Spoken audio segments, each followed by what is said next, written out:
Good morning, good afternoon, good evening, whenever you are viewing this video, whatever it might be. My name is Joseph Uncle, and I'm going to be going through my literature review.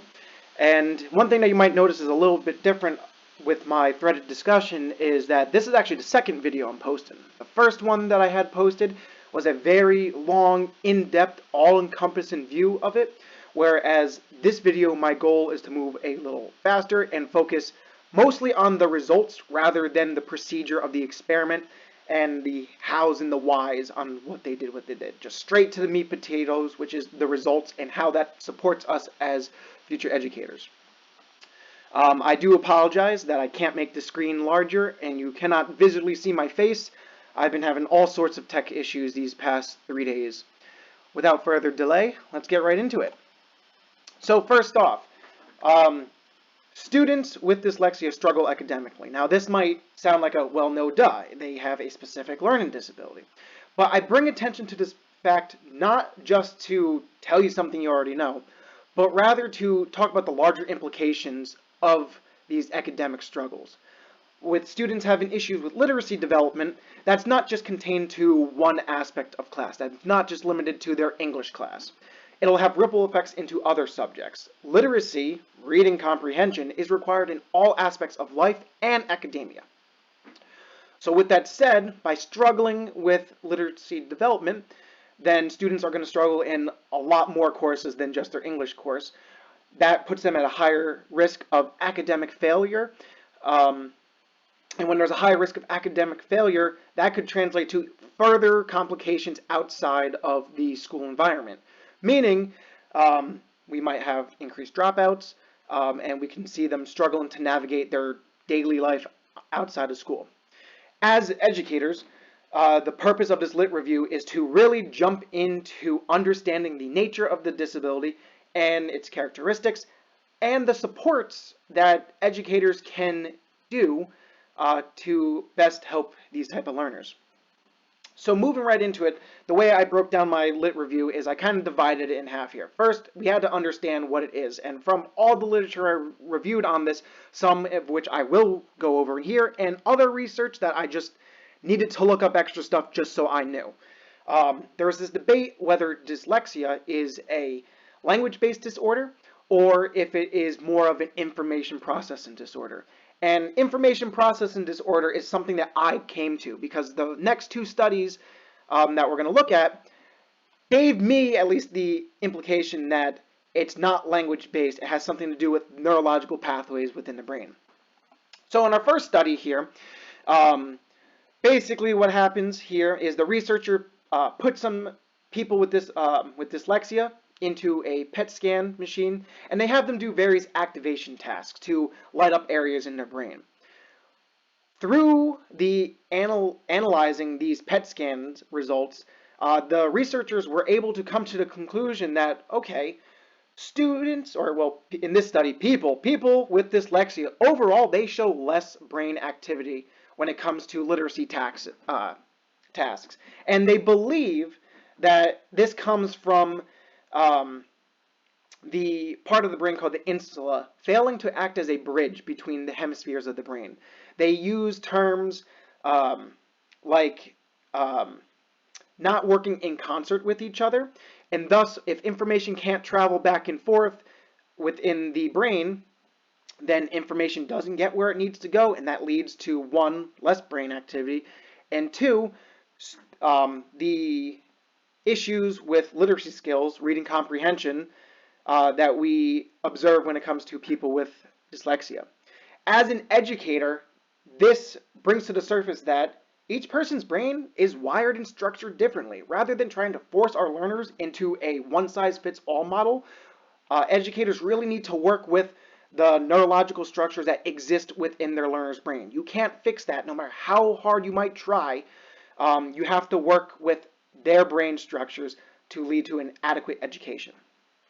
Now, sticking with this idea of neurological structures within the brain, this second study here furthers this. Now, they don't focus so much on PET scans or like brain activities, but they noticed from the previous research done on this that students with dyslexia, um, or research with students with dyslexia, has primarily been focused on phonological processing. That's the decoding, having phonological awareness, attaching sounds to letters. And they're making the claim in here that that's not really the issue here. Students with dyslexia can have have good phonological processing ability, and the issue really comes from semantic processing. And what semantic processing is having issues connecting words with their relative meaning and other automatic processes. So in a sense, when we think of the word dog, we will instantly, automatically, and that's the key word that I'm going to keep using, automatically have this mental image come to our mind. When students with dyslexia see a word, they might not as fast, at least, be able to make that meaningful connection. So the researchers did 3 experiments, and they basically confirmed their suspicion, where even though focus has always been on phonological ability, semantic processing is something that also needs to be considered with our students with dyslexia. For all the students in this study, their phonological ability, their ability to decode and attach letter sounds to its actual letter, is intact. But the real issue comes from these larger, more automatic connections that will increase their speeds and reduce errors. Now, this study right here also, and this is my interpretation, implies that there's an issue with fluency, which we're going to get into at a later point. What this study tells us as educators is, even though most of the research is around phonological process and phonological awareness, we need to realize that some of our students with dyslexia might already have those decoding skills. And by making them do tasks that will increase their phonological awareness, increase their phonological learning, or processing, my apologies there, it's not really going to help them. That instruction is just reinforcing stuff that they already know rather than giving them new skills to increase their reading comprehension abilities. So these 2 studies basically work in par with each other, and just to put them into clear focus with each other, both of them bring to the surface that each of our brains, regardless of disability or not, is wired differently, and there's various levels of brain activity. Next point, and this was brought to us by the Nation in Stoling article, that the issue of reading comprehension might not so much be phonological awareness, but these other automatic processing, attaching meaning to the words. And if we combine this with our first study by Paul Estu, I believe it's pronounced, if there truly is a disconnect, something that those authors believe, then the conclusion by Nation and Solomon makes sense. Learners need to work harder to process and retrieve their information because their ability to make these automatic connections is rather weaker. Now, I started this by talking about the debates between this being a language processing disorder versus an information processing disorder. In both of these experiments, it does suggest that it's the information and the automatic processing, in which information is harder to retrieve, and that students with dyslexia don't necessarily have issues with phonological awareness. Now, what we've all been waiting for is, well, how can we support our learners? And well, let's dive into it with this knowledge. So, building off of all brains are wired differently. Exley here says, well, learning styles is something that educators should consider. It's always been held by philosophy that each person has their own unique preferred learning style, but there really wasn't much research to back that up, especially for our students with dyslexia. So after they put the students through their procedure, the results basically show that, yeah, learning styles will support our students with dyslexia. On top of this, by appealing to the learning styles of our students, it will make them feel empowered and responsible for their education. And this is because for them, their education now is more meaningful. They understand what is going on and they can make more real connections. So for teachers, with our focus on reading comprehension in here, if teachers can teach to the student's preferred learning style and maximize those already pre-wired neurological pathways, then our students and our teachers will see better academic results coming from our students with dyslexia. Moving on to our next study here, and this kind of breaks away a little bit from the neuro pathway track that we've been going, but empathy is a huge one. Long and their colleagues have focused originally on this case study of Matthew, who was a student with dyslexia, and he was struggling. But once the school environment finally showed that they value him, they're willing to work with him, the staff was educated, and proper supports and other differentiation were introduced, Matthew said for once the environment felt welcoming and conducive to his education. He didn't feel like an outsider. He didn't feel down, and he felt that his teachers genuinely cared for his academic success. Something, if you were to have asked Matthew 6 months before the study, he would say, "My teachers do not care for me." Now, the researchers wanted to extend this a bit further, and it seems like this research is the start of something larger. So they took 25 additional 25 other participants, and they just gave them a quick survey to collect some initial data. And this data reviewed some themes, but the three most important ones that were noted was the students truly believed, and this is the students thought, that having dyslexia equated to being stupid. As educators, we should be looking for the strengths in our students, and disabilities does not mean that our students are not capable and cannot rise to any task we put before them. So if the students have this thought that, well, I have dyslexia, so I must be stupid, educators need to fight against this mindset. Next, students noted that traditional learning styles like dictation, lectures, just were tough for them and very troublesome. They couldn't pay attention. It was hard to organize. They had to move at slower paces. So this calls for, as teachers, differentiation.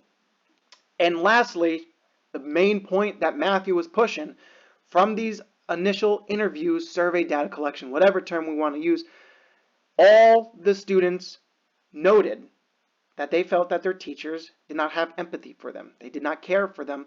They did not want to support them. And some even went as far to say that their teachers belittled and embarrassed them. So, tying in Maslow's hierarchy of needs here, basically the results tell us that if we want any of our students, especially students with dyslexia, in the hopes of building reading comprehension skills, the environment needs to be conducive, supportive for their learning. If it's hostile and unsafe, we cannot expect our students to be able to want to take the academic risks because they're too worried about being belittled, being viewed as less, or something worse. This right here tells teachers that differentiation is critical in the creation of a safe environment. When looking at Matthew, they put in all these supports for him, and for once he's like, I'm being supported and my teachers care because they're giving me these supports. Alrighty, moving right along, we have an Italian study here. And earlier I hinted at this from the Nation and Snowland study, where fluency could also be a concern with students with dyslexia, especially when it comes to reading comprehension. From our textbook this past semester, we know that for the most part, reading comprehension is hard to achieve if fluency is not as clear. It's chunky, kind of like how, actually I'm going to hold that thought for a moment. So the researchers here said, well, let's put them through two different types of trials and going through different instructional methods in the hopes of increasing fluency.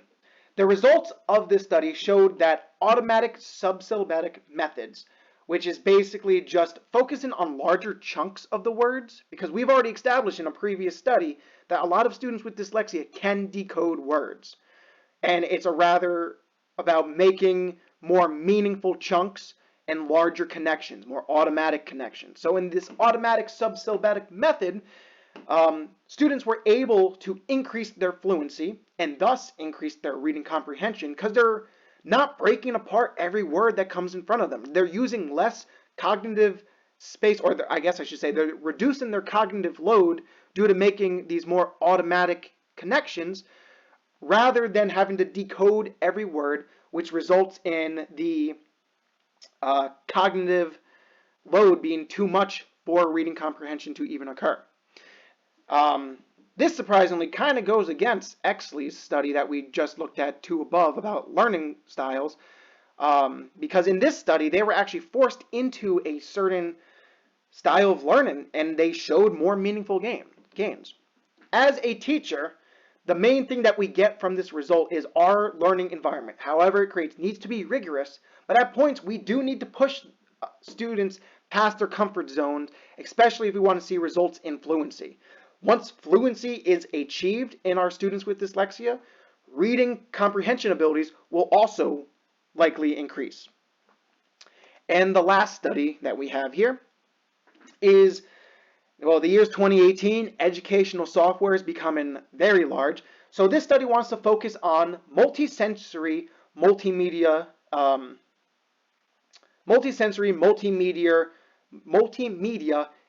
supports for students with dyslexia.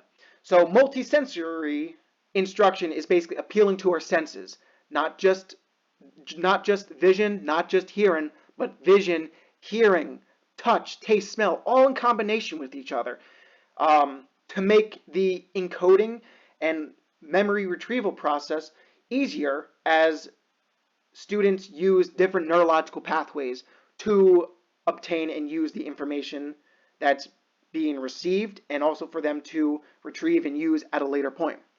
So the goals of this study was to see, to confirm multisensory instruction, which they did, and to see how technology can support this.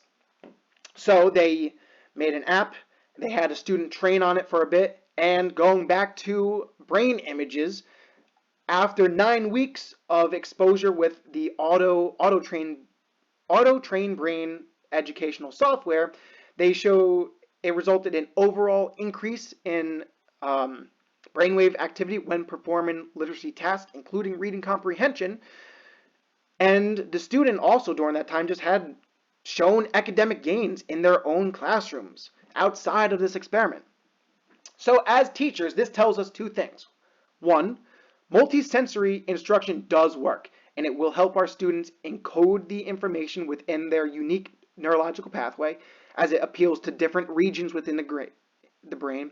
And two, incorporating multimedia elements, whether we use it in some sort of educational software or even if we just want to include it in our PowerPoint slides, whatever, can help our students with dyslexia understand the concepts, develop their literacy development skills, and increased reading comprehension abilities. So teachers should take all of this to further also differentiate their instructions. And my final slide here basically just covers my main takeaways that I got from reviewing everything. The three main takeaways we have here is all learners' brains are wired differently. Educators should appeal to the learner's preferred learning style and incorporate multisensory and multimedia elements into their instruction. By doing so, you make unique, differentiated instruction for our diverse learners. Teachers need to differentiate. This is not something that should just be sparingly used. All our learners deserve to get the attention and supports they need to thrive in an academic setting. 2, fluency for students with dyslexia is critical if we want to see gains in reading comprehension development. If students are using ineffective reading strategies, they're going to be using up more of their cognitive energy to focus on decoding the words rather than applying the meaning. Going back to automatic processing, semantic processing here. So by having them focus on larger chunks of information, their fluency will increase. When fluency is increased, we will see gains in reading comprehension. Last, empathy. This goes for all learners, especially for our learners with dyslexia. If our teachers don't express empathy and care and compassion for our students, they will not thrive within the learning environment. Supports need to be readily available, and they need Teachers need to be able to be there for students on social, emotional well-being and supports for those students. Coping with a disability is a huge aspect that is under supported within our school system. Through this entire activity, this entire lit review, it really highlights for us as educators why we need to be learners for life. Just because we get a degree and we know what we're doing does not mean that it's an end-all be-all, my way or the highway. The field of education is constantly changing, and so is research. New research is coming out every day. And as educators, we need to do maybe not full-blown lit reviews, but we need to be up to date with current academic research in order to apply the best pedagogy and supports for our students. With that being said, thank you for coming to my shorter